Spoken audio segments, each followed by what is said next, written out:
So once again, a very good morning to all of you, those who are going to be attending this wonderful session. Mr. Akshay Prabhu needs actually no introduction, but for the sake of completeness, I'll do that honor. He's a international advisor, Government Finance Association. He's a dedicated professional who has devoted the past 25 years to the advancement of long-term asset management strategies.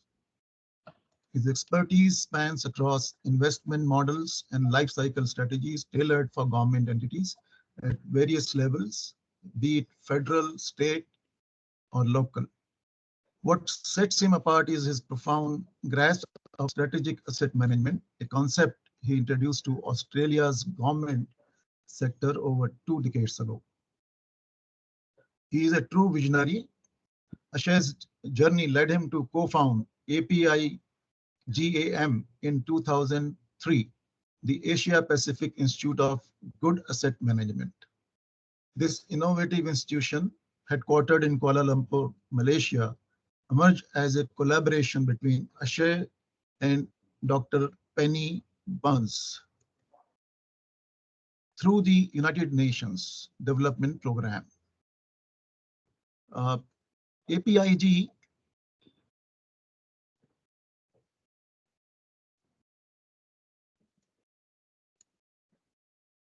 has significantly contributed to the evolution of asset management practices across the Asia Pacific region. Additionally, Ashay played a pivotal role in co-founding Assetec in 2006, that is Australia's pioneering strategic asset management platform for government agencies. This groundbreaking initiative further solidified his status in this field as Assetec revolutionized how government entities approach asset management. Assetec enabled government agencies worldwide to shift from reactive to proactive asset management, in most cases unlocking millions in hidden value. Currently, Ashay stands as an international advisor to the Government Finance Officers Association, that is GFOA. This prestigious association, known for its acronym GFOA, plays a vital role in shaping the landscape of government financial management. And within this role,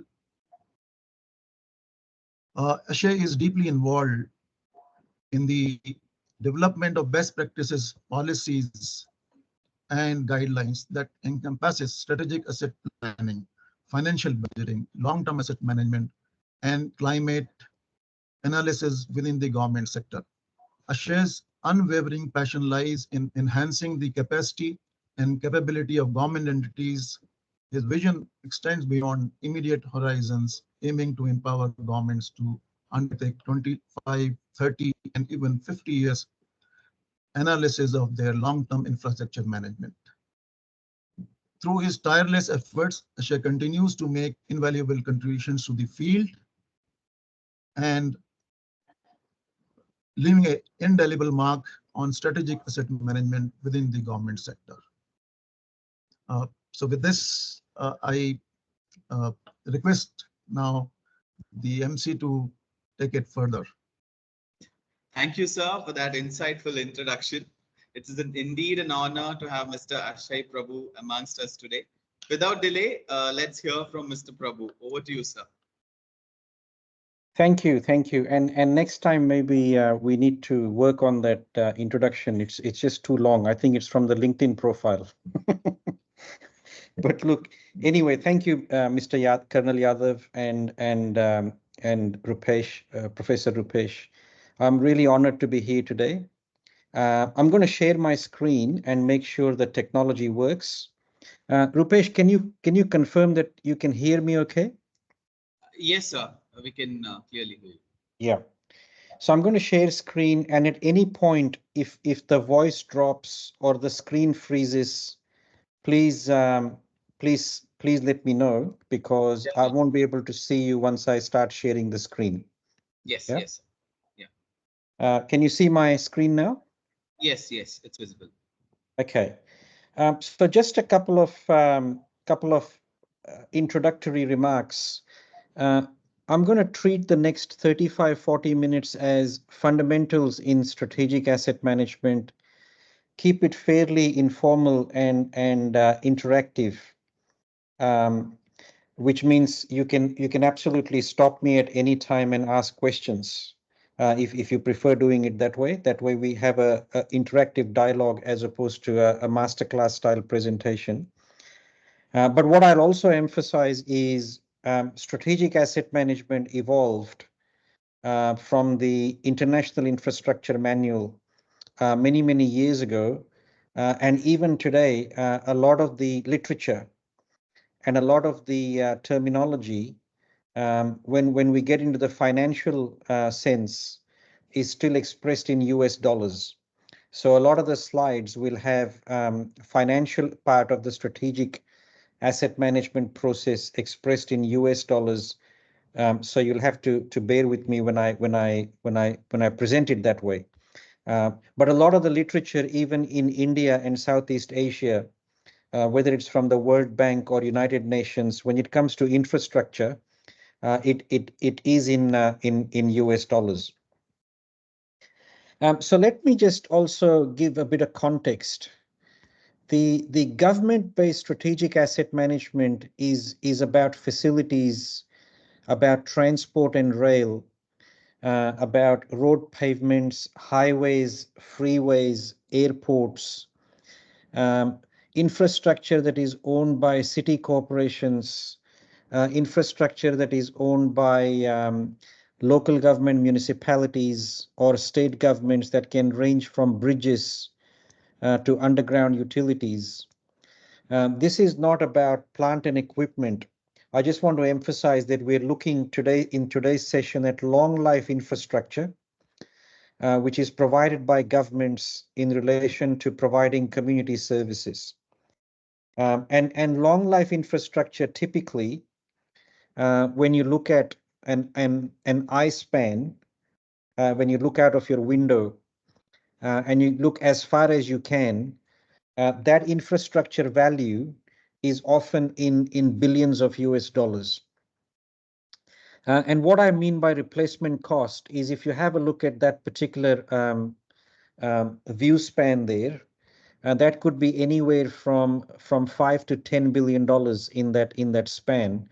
And the replacement cost represents a value of what it would cost the government to rebuild it if it got wiped off the planet tonight. And I'm going to just lay the context to start with in terms of an example asset portfolio. Let's just assume we only look at one portion of that picture there of about $1 billion worth of infrastructure. Then based on the national and international averages, that $1 billion is getting eaten up or consumed at about $20 million per annum. And this is where engineering and finance collide. And when I was having my initial conversations with Dr. Pai and Dr. Gopinath in Australia, this is the context of strategic asset management is bringing engineering, economics, and finance together. Because that 20 million per annum, from a finance perspective, hits the books. Because whatever is eaten up at some stage has to be replaced. So those roads and those buildings and those bridges continue to deliver the service that we require. From an engineering perspective, from a civil science perspective, that 20 million is about the degradation, where the assets are wearing out because the community is using them. So they're going from a good state to a fair state to a poor state over a period of time, and engineers typically call that degradation.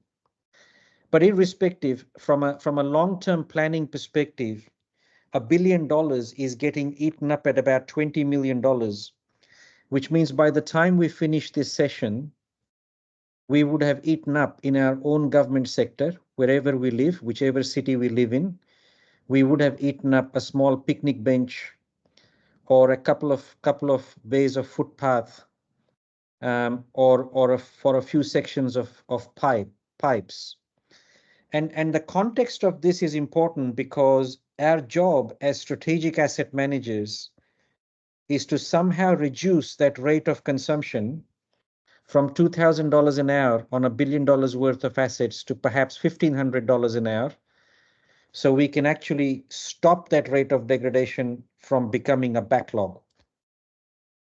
And that's the essence of strategic asset management. It's about how do I reduce the rate at which my infrastructure is getting worn out or consumed by spending my money in the most effective manner in terms of maintaining and replacing this asset stock. So from a strategic asset management perspective, if we were to have a really simple fundamentals program that takes engineering and finance student fraternities through this context, then this is what we typically use, where the assets are graded on an A to E scale, A being absolutely world-class and E being not fit for purpose. And this is out of the South African framework, which is no different to what the United States or Australia or United Kingdoms apply in terms of their representation. And some jurisdictions will use 1 to 5. Other jurisdictions will use A to F.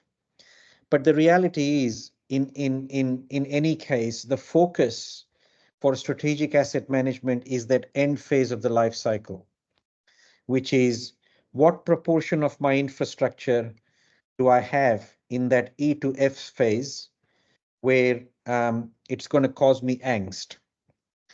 And why I mean angst is when infrastructure like roads or bridges or long life buildings or pipes or airports, when they get into that E to F stage or the 5 to 6 stage, that's where unplanned maintenance starts to increase.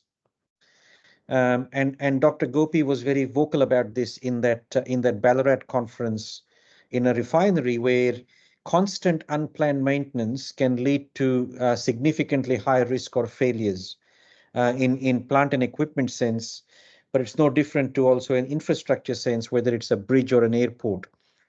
And the role of strategic asset management is to keep the assets in that 5 to 6 or that E to F phase as low as possible, so that the maintenance crews or our maintenance effort is spent on the assets that are in good condition to stop them from getting into that poor or very poor state.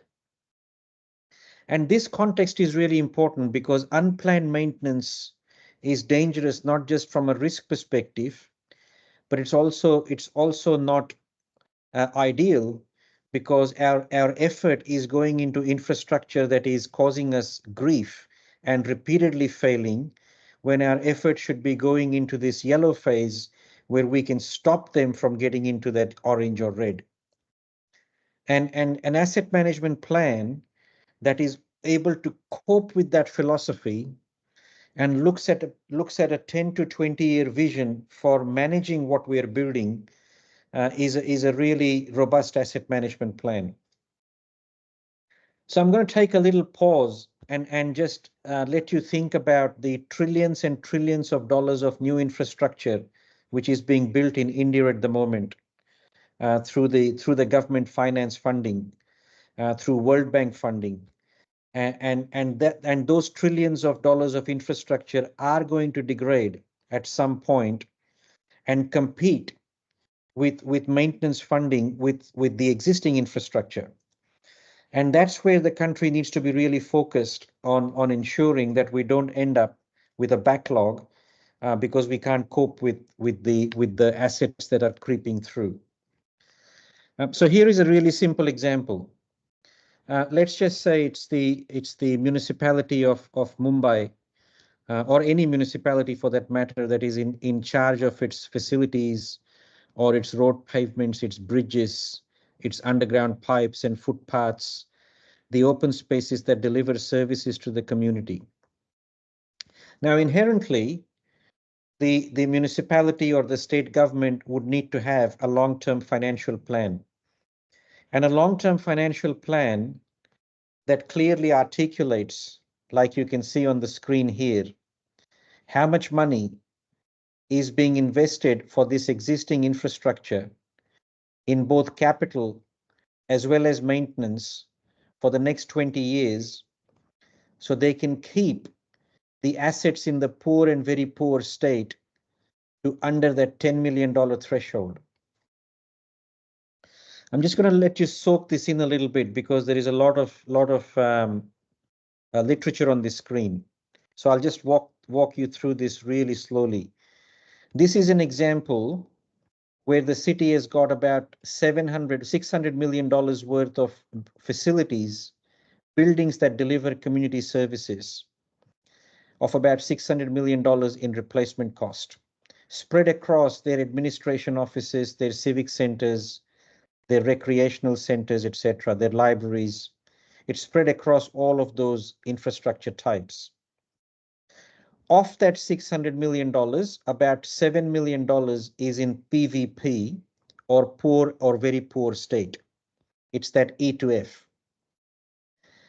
And the city has a financial plan that says every year we're going to invest about $15 million in capital, which allows us to fix, repair, and bring up to a good standard the assets that are in the PVP state.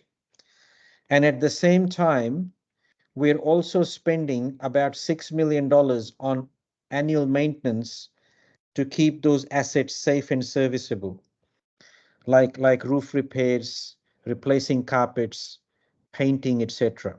And this is purely looking at the facility portfolio. So if you looked at a similar asset management plan from a strategic perspective for, say, an airport, you would look at the cost of maintaining the runway, the taxiways, and not just the facility building that is at the airport. If this was an asset management plan for a utility, on the right-hand side, the figures would be for all the underground pipes, all the utility switchboards, all the utility pump stations, etc. And what that asset management plan also then describes is where that $15 million will get spent for the next 10 years, which assets are going to be repaired, and what the individual cost of that repair is. Now, this is a really scientific basis for long-term asset planning, where the state government or the municipality is able to demonstrate that it has allocated a level of funding that is based on the required services for that particular city or state government. And again, it could be financially driven, it could be driven from an engineering perspective, but the reality is it's not just any long-term plan, and a really good asset management plan is where both the finance and the engineering come into sync. So the financial plan is based on the state of the assets and not just based on a hypothetical number, which can't be justified. So how does that work? Really simple. Whether it's a road pavement or a footpath or a bridge or a light pole or a treatment plant or a community hall or a public toilet, every infrastructure will degrade at a reasonably slow rate when it's first put into place.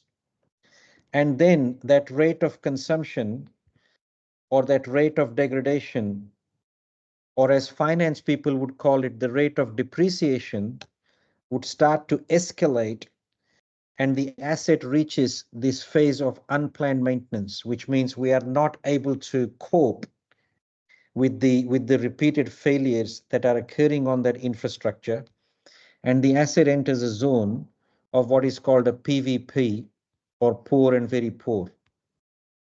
And this poor and very poor is defined by international standards in the International Infrastructure Management Manual as having reached the stage where that particular entity classifies that assets as below an expected level of service. And that's a whole topic which we won't delve into today. But in terms of a simple fundamentals course for engineering students, that's a topic worth delving into from a level of service planning perspective. But let's just say hypothetically today we've got that defined. And generally what happens with agencies is when the assets hit that point, we would bring in significant capital expenditure to upgrade that bridge, to relay that road, to reconstruct that particular runway, or completely rehabilitate or renovate a building or a facility because it's got to a point of no return. And it's very likely that if the infrastructure is a high traffic route or a really priority building, that the organization may actually intervene significantly earlier than reaching that point. And these contexts are really important because not all assets will be equal. And for example, highly critical assets like a hospital or an airport or a highly critical road like the national highway compared to a local street would need to be preserved or maintained at a significantly higher level by intervening at a C or a D as opposed to leaving it until it gets to an E or an F. And noting fully that the E or the F is not the ultimate death point, it is way, way before the road or the bridge or the pipe or the airport is unserviceable. So understanding that level of service context from an engineering perspective is really important if a fundamental course in strategic asset management is ever developed. So when you look at strategic asset management from that perspective, agencies that practice this well will then classify their assets and grade them on that 1 to 5 scale. So this particular school, for example, in Tasmania has got roof at condition 3. The structure of the building is in not too poor a condition, so it's a 1.5. And the walkway is also pretty good, so it's been rated as condition 2. Again, part of a fundamentals course on how condition assessment is done on a 1 to 5 scale. Really well defined in the international standards or in the practice notes published by the Institute of Public Works Engineers. This is all really standard literature in the strategic asset management space. Once that is classified, the organization is then able to relate the link between capital and maintenance to say capital activities are high cost renovation, replacement, refurbishment, rejuvenation, rehabilitation, reconstruction type work, whereas maintenance is what is required to keep the asset on that life cycle path, which is the regular patching of the potholes, which is the regular painting of the buildings, where we've seen a lot of the buildings in Southeast Asia attract what is called concrete cancer. And that is because of lack of maintenance. We've seen a lot of roads that actually degrade a lot faster, and that is because of lack of maintenance. And notice that the maintenance cost per year, the effort in undertaking maintenance on a C quality road compared to an A quality road is often twice. And this is all international averages. And if you look at a pipe or a plant and equipment or a road in the PVP state, poor or very poor state, that's actually 5 times as much as the cost of maintaining it when it's in a good state. And this is where backlog happens. Whether you look at the United States or the United Kingdom, a lot of their infrastructure deficit or infrastructure backlog is because maintenance doesn't get funded. It's the first thing that gets cut when there is a funding crisis. And these long life infrastructure assets no longer are able to reach the life that the engineers had designed them for. And it's really important for the engineers now to communicate that story from a financial perspective to say, if we don't achieve the life that we have designed this infrastructure for, then the chances are that we're going to have more and more assets reaching that PVP state and unplanned maintenance a lot quicker. And that is the risk that strategic asset management intends to avoid. So I'm going to take a little pause and ask people around the room for a trivia question. We've defined PVP. PVP is poor or very poor, where the assets have reached a point of pretty much no return. You've got to do something in the next 1 to 3 years. Otherwise, the bridge or the road or the airport will get to an unserviceable state. So if you've got a context of that in your head, of what that means, let's have a look around the world. What's people's views, and please feel free to turn your microphone on. What is Australia's state of the assets in terms of the very poor on a percentage basis? Is it less than 5%? Is it 5 to 10%? Is it 10 to 20% of the total number of assets, or is it greater than 20%? The percentage of assets in the very poor state. Yeah, I have a question for you. Yeah. Now, when we are coming into the phase point number 3, where it is just we can say it is the asset is good enough to carry on with maintenance, but it's not poor enough to be done away with. Yeah. Why don't we plan capex as a redundant? Say, for example, if the government or whoever is the funding authority is not listening to us to fund the maintenance part, at least he'll be able to fund the capital part. Yeah. So now what happens is, in case we cannot do away with assets, say for example, a hospital or a school, in which case we can have a redundant started building at the phase 3 part. I want your response. No, that is a really fair point. And what you're talking about is what is typically the fiscal fluency that the engineers need to have to be able to communicate that story. To be able to say that strategic asset management isn't just one option for the future where you intervene when it gets to a red. We have options. We have 50,000 assets in a small municipality like the municipality of Mangaluru, for example. Yeah. And those 50,000 assets are competing with each other for the scarce dollar. Not all are at the PVP state, but a good asset management plan will provide the government with a way of intervening differently so you can reduce that PVP state moving forward, or like you said, have redundant capital. It's a very, very valid mechanism, but it's a case of showing those scenarios in the asset management plan to make the business case. Yeah, many a times what happens is when we see the first slide which you showed, where there was $4 to $5 billion we could see out of the frame.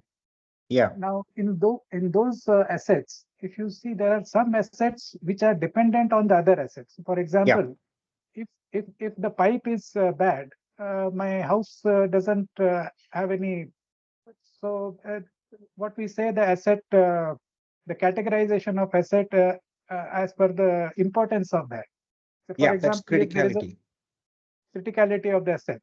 Yeah. Now, unfortunately, in our finance perspective, the depreciation part on these dependent assets are not considered. Correct. I want to have your. Yes, and this is where education is required, Satya, because it's the flow-on effect of a pipe under a road or a school compared to a pipe under a road reserve. And you've cited a brilliant example. And again, the asset management plan needs to bring out the risk impact through that analysis to say, if I spend $7 million a year on maintenance and renewal without considering criticality, where does my risk level sit in the city? Am I going to get into a consequence where there could be catastrophic damage? it's up to us as strategic asset management practitioners to present that information in a fiscally easy manner for the governments to understand so they can make their decisions. If we only provide one option, they only have one option. If we provide multiple options for the risk, they'll at least have information on the table to at least veer in that direction. That's correct. Thanks. Yeah, but Thank this you. is where we're getting to, and I'll take you through some of those examples a little bit later on as well, if time permits. But really, if there is fundamentals education in this context in India, then these sorts of scenarios have to be part of that education. So the engineers are trained not just to build new monuments or build new infrastructure, but be able to communicate the story to the governments about the future of these assets and how money can be unlocked without necessarily having to wait until there is a backlog. So what do you think Australia's backlog is? We have some gated communities in Bangalore, which is not occupied because there is no water river. So this is a simple example which I'm trying to give. But Yeah. these are the planning chokes which probably we may have to address in future to come. Yeah. Yeah. Thank Good you. point. I think maybe 10 to 15% in that range. I mean, I think accurate percentage might be wrong, but 2021 data was around 10 to 15% in the that stage. I did in terms of the railway bridges, and your point is that round about $4 billion is the backlog related to bridges where they have gone beyond the State of repair. this design life. So still Australia is a much better place compared to many other countries, and 10 to 15% still is a big number. I do not know exact number, but that is my understanding. Yeah. Thank you. Yeah. So VP is very poor, and PVP means poor and very poor. So poor and very poor is about 10% in Australia, and VP is about 3%. 3% meaning 3 out of 100 assets require immediate attention, which means they have to be repaired, replaced, renewed from a strategic asset management context in the next 1 to 3 years. And that's not a huge number, but it is quite an alarming number when you think about 3 out of 100 bridges, or 3 out of 100 buildings, or 3 out of 100 refineries, or 3 out of 100 treatment plants. It's quite a important number to keep a handle on. But you are right, Dr. Gopi. It's not as staggering a number as the United States, which is sitting at a pretty abysmal score of a C- overall.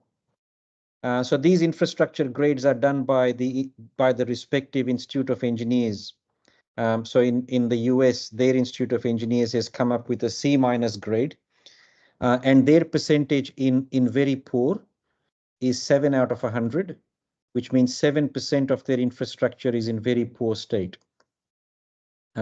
South Africa is 11% as a comparative example. And these numbers are quite important in terms of storytelling, because governments are in charge of building new infrastructure. Governments are in charge of managing the current infrastructure at the right standards. And strategic asset management practitioners need to be able to tell that story. And any idea what India's State of the Assets report is?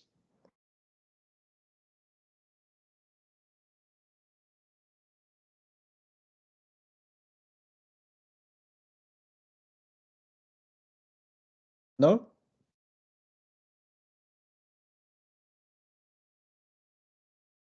Well, India at the moment doesn't have a State of the Assets report because this sort of study hasn't been nationally undertaken. Or at least there is no literature that is publicly available to have a stab at that kind of context. But my gut feeling is it's somewhere between 12 to 20% in that very poor state. But it is competing now because with all the new infrastructure that is being built to cope with the demand of that failing backlog.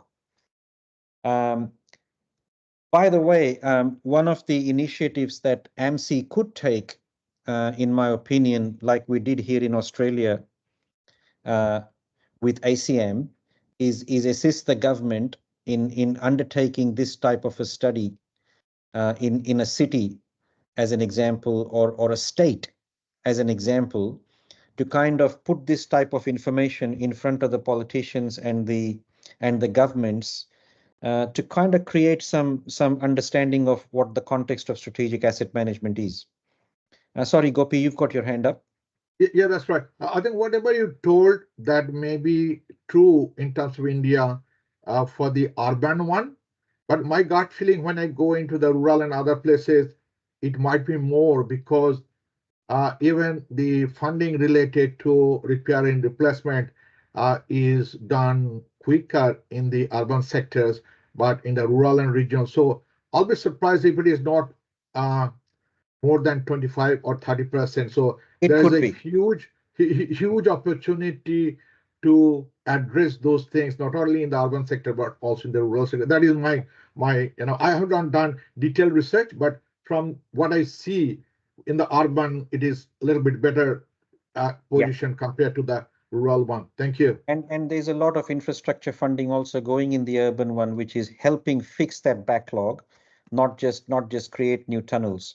So typically what happens is when strategic asset management becomes a norm, the government publishes, and I'm giving you a really simple example here, the government actually publishes what they own and what state their infrastructure is in. For example, this particular city is saying they've got $767 million worth of infrastructure replacement cost, and then a state of the assets to say which assets are healthy and which assets are getting into that 50% life state, which means they're in that condition 3 to 3.5, heading towards a 4. 84.2% healthy. The parks and the roads, for example, indicate that most assets are still in the green to the light yellow stage, and very, very few assets are down in the PVP or the poor and very poor state. But presenting this type of information helps finance people really understand the importance of maintenance funding and allows the engineers to apply strategic asset management from a future planning perspective. And what that means, and this is where the crux of strategic asset management is.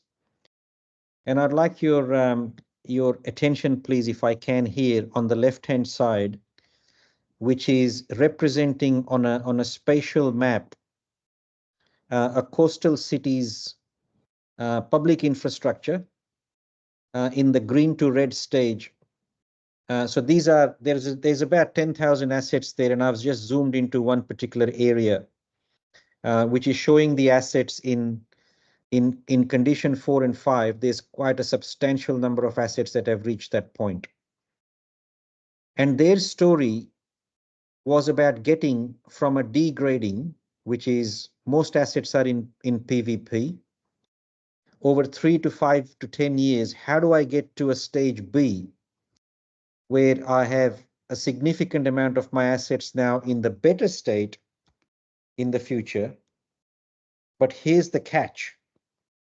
How do I do that without increasing my capital or maintenance spend? And that is the essence of strategic asset management, which is how do I move my infrastructure from a relatively poor stage to a better stage without necessarily increasing my annual spend on my capital and maintenance. And Dr. Pai and Satish, your remarks before about redundant capital kind of comes into play here, but it's important to have the language and the metrics so engineers are able to explain that through a SAM process for finance and the governments to appreciate and understand. And that process is called optimization. And optimization is about saying, if I'm spending $30 million a year on maintenance and capital, how can I spread that money between the red, yellow, and the greens So I end up with the least amount of reds in 5 years' time. And I'll repeat that. Optimization is about saying if I've got $30 million a year in capital and maintenance, then how do I spend that money in the best possible fashion between the green, yellow, and red? So in the future, I end up with the least amount of reds. Like a product mix. It's like a what? Product mix. You know, if you are a merchant and you want to Yeah, sell yeah. and maximize the Spot on. Yep. It is. It's about working with the shades of the infrastructure grades. In a really simple example here, if I've got $1,500 a year, which only allows me to do one red asset, then do I keep doing one red asset every year whilst these yellows and oranges keep coming down? Or do I spread some of that money in doing some of the Ds and the Es and stop them from becoming red?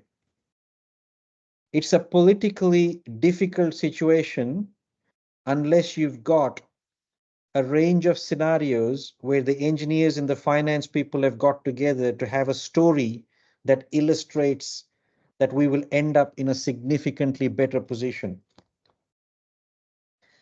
And here is kind of a real example. There's lots and lots of assets in, say, my portfolio today, somewhere between the A to the C state.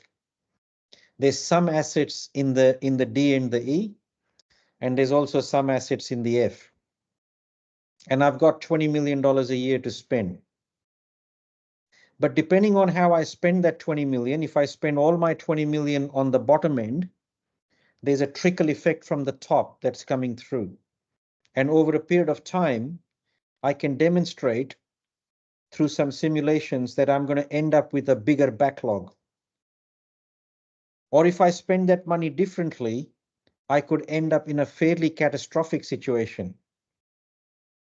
But by simulating that money along those asset shades over a period of time, it is also quite possible to bring that backlog down without increasing the spend, because what we're doing this time is spending just enough on the Fs, just to hold and keep head above water. But we're stopping the greens and the yellows and the orange from becoming red by spreading that portion of maintenance and capital more effectively. And because we have to simulate this to demonstrate the impact, strategic asset management becomes a story of communication.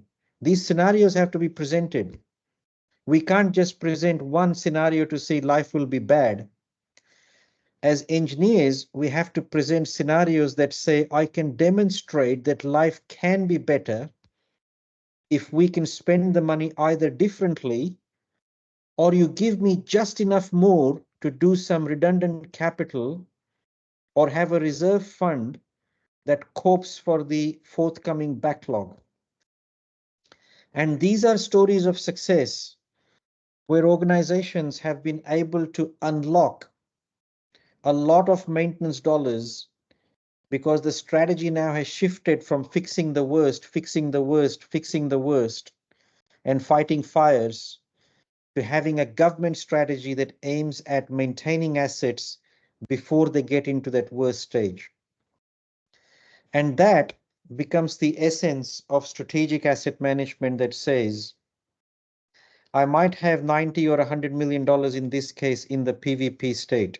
This is a real example of a city in Australia, the city of Geelong, which had about a $90 million backlog in 2020 with an annual funding of $20 million. And the city of Ballarat, very close to the city of Geelong, is also in a similar position. The available funding right now is only about a third or a fifth of what I need to tackle the problem. And the risk for us is if we keep spreading that 20 million every year on the ultimate PVP state, there is a staggering 370 million sitting here that is slowly trickling through. And through budget optimization and simulation, the city of Geelong was able to demonstrate that if they did business as usual, they'd end up with a significantly bigger backlog. But by spreading the money differently between the green, yellows, and reds, they've now reduced that gap, got additional funding from the government because they have a long-term asset management plan. If you go to their website, you can actually download that strategic asset management plan. But now they're spending, in today's dollars, about $33 million on their infrastructure, and they've reduced their PVP from about 2.8% to 1.7%. And they've done that without necessarily splashing more and more money at poor infrastructure, but it's a case of balancing, simulating, and producing the scenarios that are able to demonstrate that we're able to spend the money differently and get a significantly better outcome. And that, I repeat, is called optimization. Optimization is about saying, if I've got $30 million to spend every year on maintenance and CapEx, how do I spread that 30 million so I end up with the least amount of reds in 5 or 10 years' time? And a good asset management plan must present those scenarios. So the future strategic asset management practitioner is not just an engineer that understands how life cycle of assets behave or perform, but engineers that have fiscal fluency in communicating this story to the practitioners. And I'd like to leave you with this piece, which may not be foreign to you. This is public literature. Under the current government and World Bank funding, India will invest, not need to, but will invest about $840 billion in infrastructure. That $840 billion over the next 15 years will degrade at a staggering rate of well over $20 or $30 billion in that period. And if these practitioners that get the training in the science of strategic asset management, these young practitioners, if they are vested in positions that says we can reduce that 20 billion degradation, consumption, or eating up, if we can reduce that from 20 billion down to 15 billion without spending more money, then that's $5 billion that's put back into infrastructure that doesn't have to be replaced as early as it would have been. It's $5 billion that is risk reduction in terms of catastrophic failures.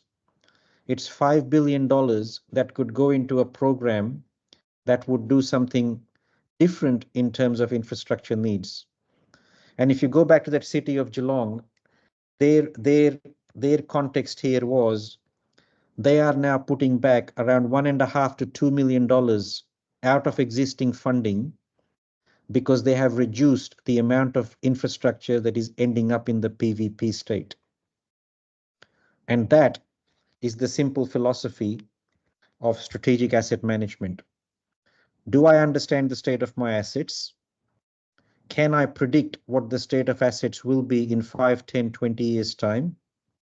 And more importantly, can I reduce that PVP in 5 or 10 years without necessarily spending more capital or maintenance by just changing the way we do things?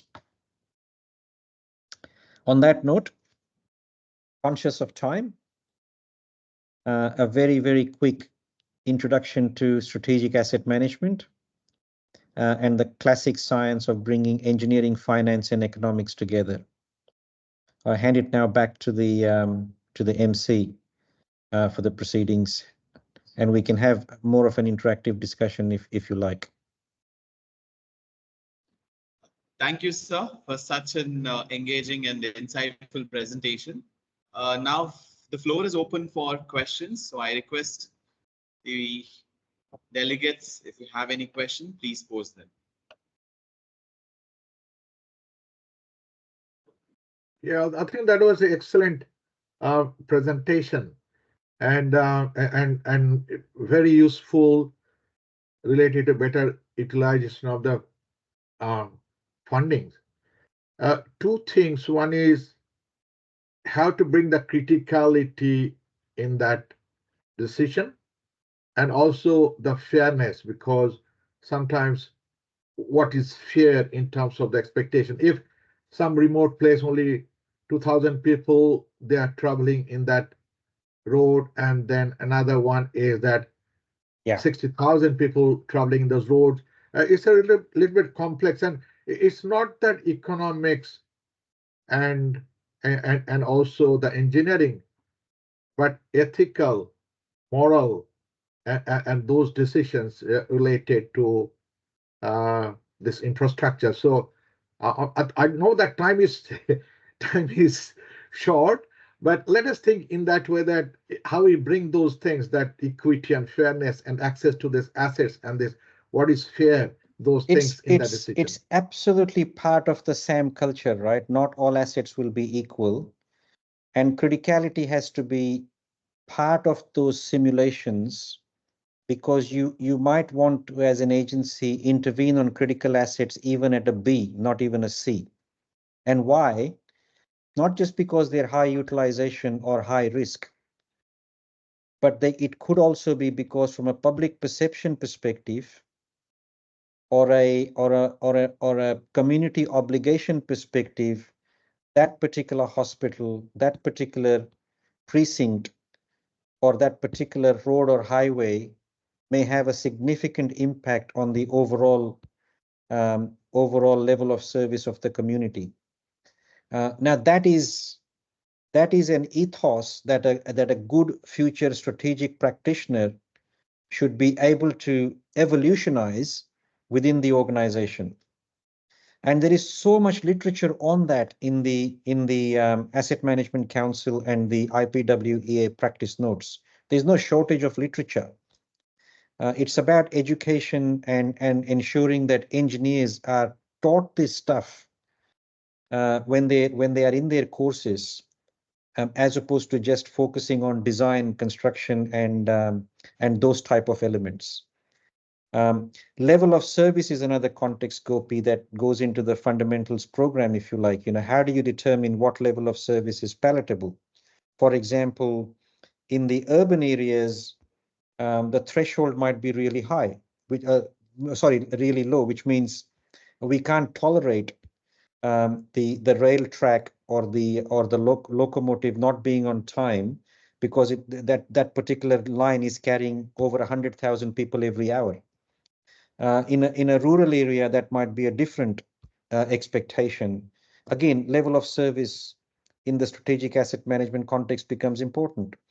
But all those intervention levels I showed, what simply that means from a criticality perspective is that a F for a high priority asset is not the same as an F for a low priority asset. And engineers need to be able to understand that before decisions are made. Thank you.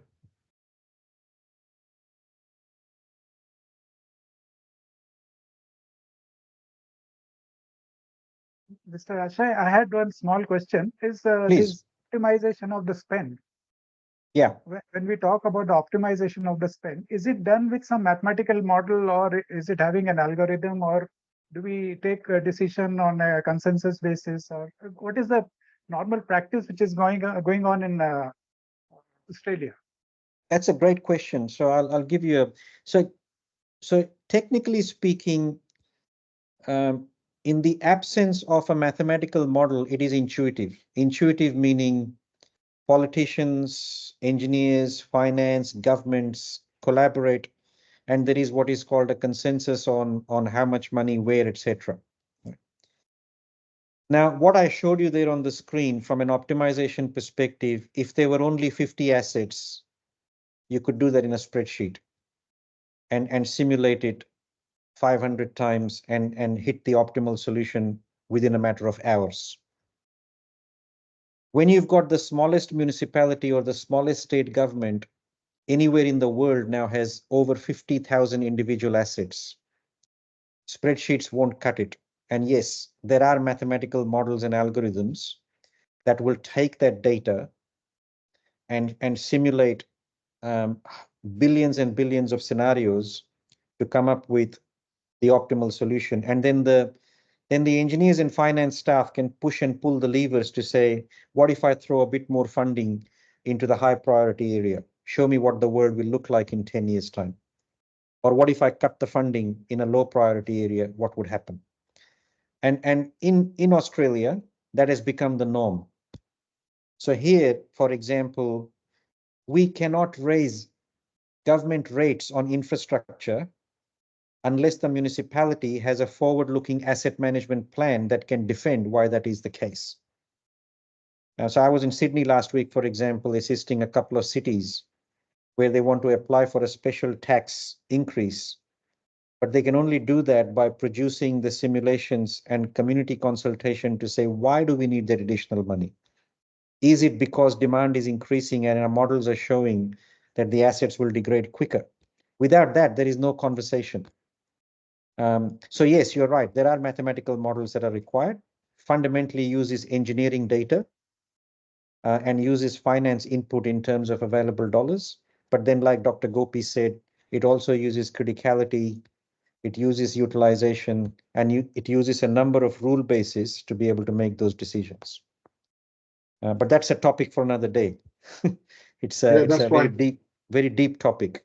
Yeah, even for the bridges, when the pillars are below the water, related to that, how much the life is going on, there are the complex models. Same thing, the weather is changing and how that is going to impact in terms of, recently even in New South Wales, whole road was wiped out and the communities are cut off. So those are the complex models. But whatever Asha has presented, I think to look into the how we can start even with the baseline to get something out of that. Thank you very much. And I think that is spot on, Dr. Gopi. I think rather than get bogged down by complexity of the what if AMSI starts with fundamentals, which is keeping it really simple and getting future practitioners to understand the essence of strategic asset management, we would be long way ahead, because the complexity can be modeled if the fundamentals are in place.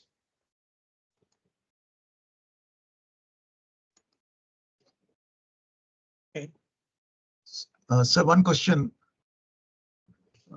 If you can hear me. Yeah, please. Yes, sir. Yes, sir. Can AI be used to simplify these complex models and help us in coming up with the answer? Yeah, so is there any AI, thought or work going on in this study? Yeah, so AI has been part of all the models that have been used in Australia and US, but the generational capacity of the AI is the one we've got to be very careful with. For example, Gopi mentioned underground piers or even underground pipes. So we now have cameras that can go into those areas and using artificial intelligence assess the condition significantly quicker and more safer than say a diver in the water or a person crawling through a pipe like in the old days. But inherently, that mathematical model I was talking about before uses a sequence called genetic optimization.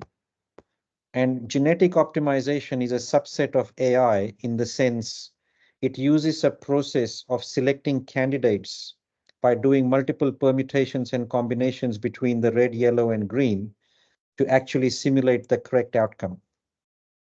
So AI is used in two forms. One is to assess the physical condition 4,000 times faster than a human can do and get into places that a human possibly can't. And AI can also help in the simulations I showed before, mathematically, by using optimization techniques as a subset of AI, like a genetic algorithm, that can then compute that lowest cost, highest return in a matter of minutes, as opposed to a human taking 36 years to come up with one scenario. So it is extensively being used, and it is part of what we do these days. Thank you. And once again, one of my students did collecting these road data and looking into the machine learning, finding out how to understand that where it is going to hurt and how that can be addressed in the future. But the questions I raised to Ashay was related to AI may not be able to better understand the moral and the ethical aspect. And that is why I still believe that human element is needed in terms of this informed decision based on the values what we have. So yes, AI is a tool, but how we use that and interpret that and take decision, still my understanding and realization is the real No, no, intelligence will be there. Thank you. it's reducing human intervention, Gopi. It is not removing it 100%. That's right. That's What right. it is Thank doing you. is saying, we had this saying 20 years ago that computers have been able to convert data into information, right? Unstructured data into information. For example, medical records. We now have information on those records where we can say a person of a certain genetic mode at a certain age is likely to be at a high risk of diabetes or blood pressure, for example. That's information, data converted to information. Where AI comes into infrastructure is similar, but we have to apply what is called wisdom, because information is just options. And humans have to apply the wisdom to say, from an ethical perspective, moral perspective, criticality perspective, how do I look at the 12, 15, 25 scenarios to make the wisest decision? And the wisest decision may not be mathematically the most correct optimal decision. And I'll give you a simple example. Marybeck City in Australia goes through this optimization as an example every year. I'm just picking an example. The optimization in 2021 said that they should only replace footpaths with concrete, not asphalt, because that's going to be the lowest life cycle cost moving forward. But from a wisdom perspective, if they did that, they would have to retrain 36 asphalt crews who had no experience in concreting, and that's not practically palatable. And more importantly, from a funding perspective, in terms of contract availability for concrete, that was also not palatable. So sometimes you've got to apply that optimization from a mathematical lens, but then bring it down to pragmatism and practicality with the human wisdom to say which solution, which outcome, which scenario do we pick, because it's delivering the best possible outcome for the community. And in their case, it was about employment, retraining, and what would they do with those people if they went down the most mathematically correct path. So AI can help, but it is not wisdom.